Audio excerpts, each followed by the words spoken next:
Well, howdy, booze and ghouls.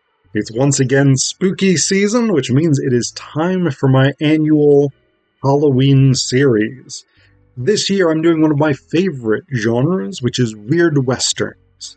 Weird Westerns, for those of you not familiar, this is a genre of Westerns that is combined with horror, science fiction, fantasy, something like this. So Wild Wild West and the supernatural. In this case, I'm going to be primarily focusing on horror stories.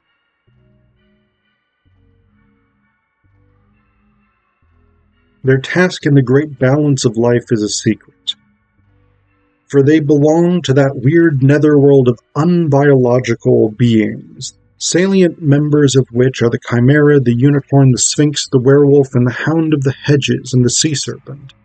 An unbiological order, I call it, because it obeys none of the natural laws of heredity and environmental change, pays no attention to the survival of the fittest, positively sneers at any attempt on the part of man to work out a rational life cycle, is possibly immortal, unquestionably immoral, evidences anabolism but not catabolism, ruts, spawns, and breeds but does not reproduce, lays no eggs, builds no nests, seeks but does not find, wanders but does not rest, nor does it toil or spin.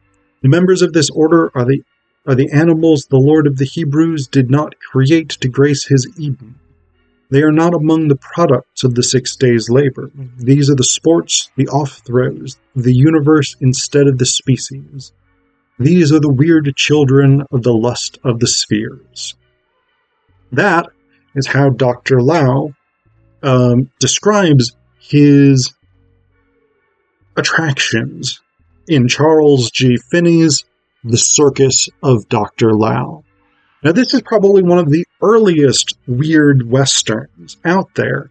It was written in 1935. There's some earlier ones. I mean, going back even into the 19th century, there were a few stories that had, like, fantastical robots and monsters and things like this. But The Circus of Dr. Lau is probably one of the earliest. Has really sort of maintained some sort of interest. So it's a difficult book to pin down, to figure out what it's doing and why. It's set in the small town of Abalone, Arizona, and the Circus of Dr. Lau comes to town. And it is spectacular and bizarre. I use the word spectacular to mean a spectacle. It is things that one could never reasonably expect to see in an actual circus, and yet here they are. So we start from the very beginning, and I think this is interesting. This is an interesting opening, because Finney himself was a newspaperman by trade, and so he starts the novel.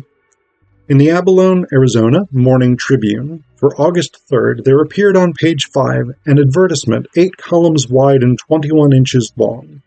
In typefaces grading from small pica to 96 point, the advertisement told of a circus to be held in Abalone that day.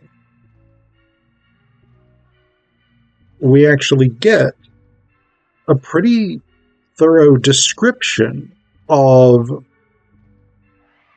the wording of this newspaper advertisement. Finney clearly had an interest in the idea of this newspaper advertisement as an important component of the story. So what it says here is, floridly worded, the advertisement made claims which even Phineas Taylor Barnum might have hedged at advancing. So the things that are described in Dr. Lau's circus is beautiful women, the most beautiful women in the world, strange beasts you could not imagine, freaks of various kinds, fortune tellers. And what he says about the fortune teller is, you were warned not to enter his tent unless you truly want to know the truth about your future, for never under any conditions did he lie about what was going to happen, nor was it possible for you after learning your future future to avert in any way its unpleasant features. He absolutely would not, however, forecast anything of an international or political nature. He was perfectly capable of doing so, of course, but the management had found that such prophecies, inasmuch as they must invariably be true, had in the past been used to unfair and dishonest advantage by unscrupulous financiers and politicians. That which had been meant for mankind had been converted to personal gain, which was not ethical. There's also an educational peep show for men only, preferably married men, interestingly enough. No one under the influence of liquor permitted.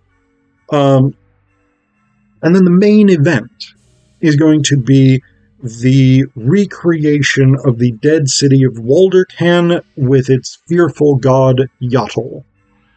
So that's the description of it. And then we get this last bit here. Admission 10 cents to the circus grounds proper, 25 cents admission to the big top, children in arms free. 10 cents admission to the sideshows, 50 cents admission to the peep show. Parade at 11 a.m., midway open at 2 p.m., main show starts at 2:45. Evening performance at 8. Come one, come all, the greatest show on earth.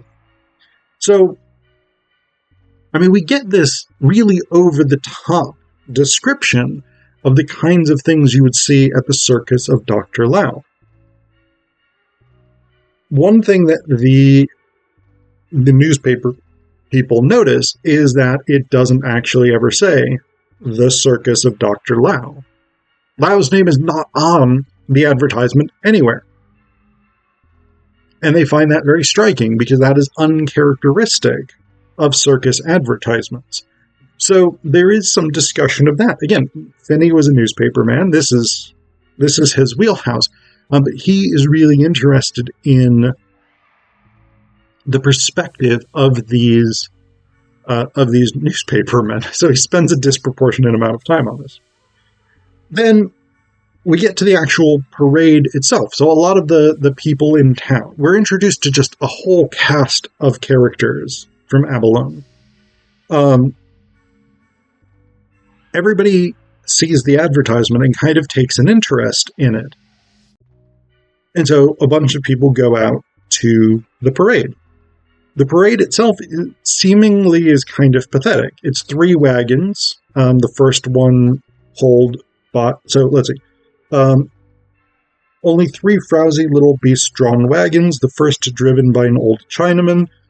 There's a lot of racist shit in here.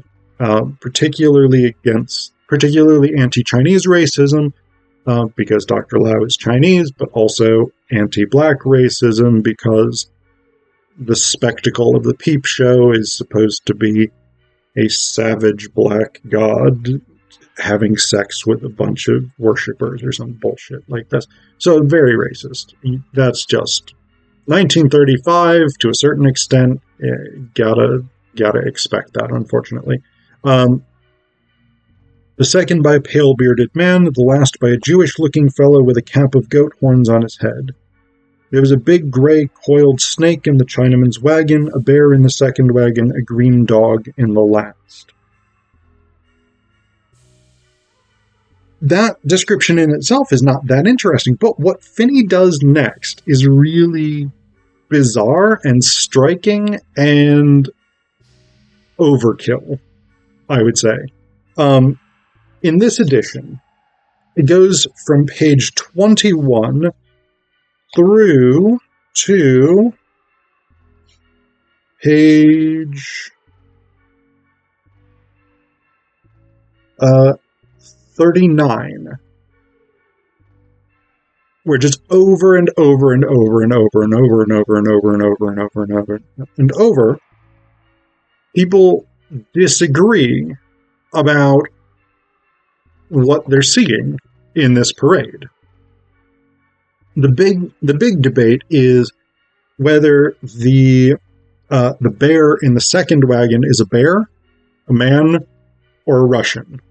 Apparently, a Russian is a different thing than a man, for some unexplained reason here. But there's also disagreement about the animals that are pulling the wagons and what they are, et cetera, et cetera. So it goes on and on and on. And these same debates are had over and over and over by the townspeople. Different, like every group of townspeople that we've been introduced to has these same debates.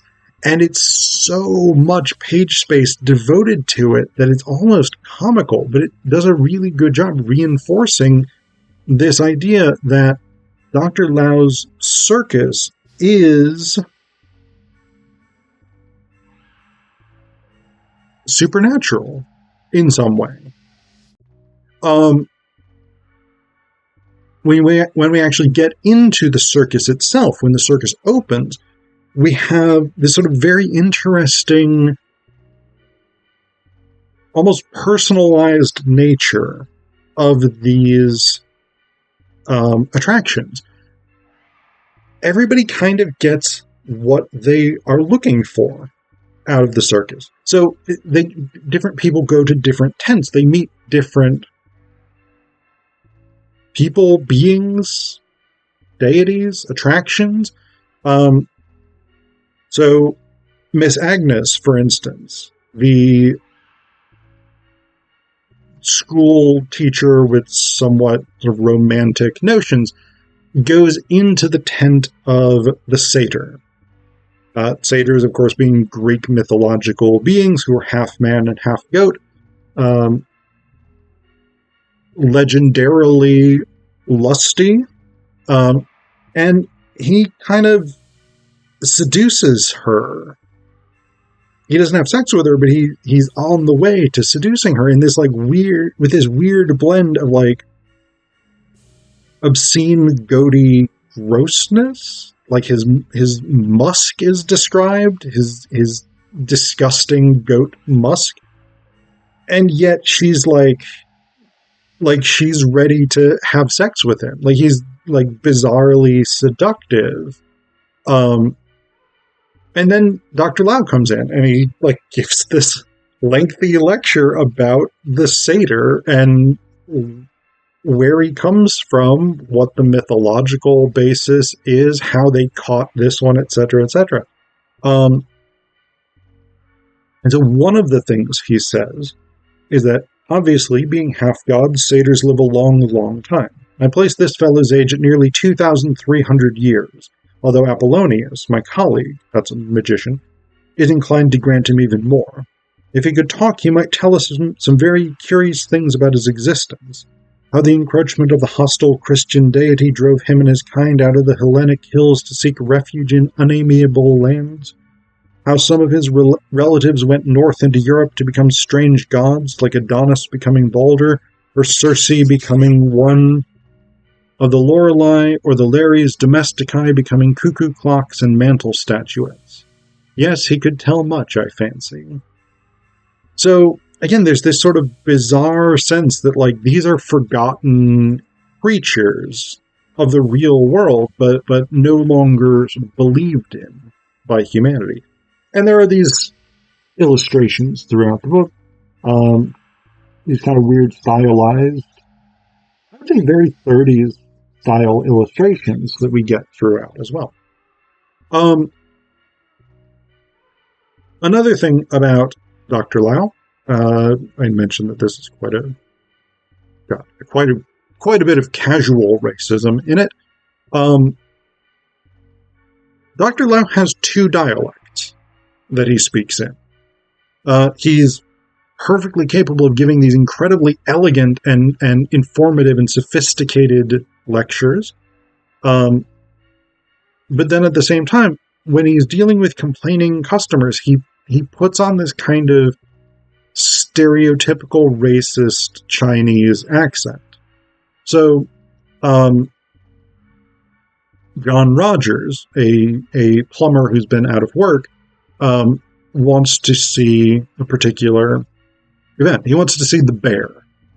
There is no bear. It's not clear what exactly this creature is, but this is the one that people couldn't agree whether it was a bear or a man or a Russian. So it says here, Dr. Lau frowned down on the plumber. What's the matter, Ali time talk bear business? Me no savvy bear business. Like this goddamn show, you go somewhere else. Yeah, not great. But then immediately it says the doctor spread wide his arms and swept on in his discourse. Possibly the strangest of all the animals in this menagerie, and certainly one which none of you should miss seeing, is that most unique of all beasts, the hound of the hedges. Evolved among the hedgerows and grass plots of North China, this animal is the living, breathing symbol of greenness, a fecund, perennial plant life, of the transitional stage between vegetable and animal. So it's this weird thing, like why exactly he's got these two dialects is not 100% clear, but it's clear that there's some kind of racial commentary going on here. And then the last thing I want to talk about is the climax, the main event of this show. There's a weird sort of circus parade thing where all of the animals and creatures and whatnot have been sort of brought out and gotten to do tricks that kind of make them seem a bit more pathetic than they were throughout much of the story. But then we have this grand spectacle. Again, the city of Windercan, I think? Yeah.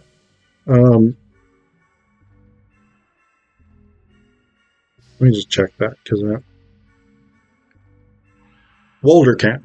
Yeah, so the city of Woldercan and its dread god Yotl is recreated.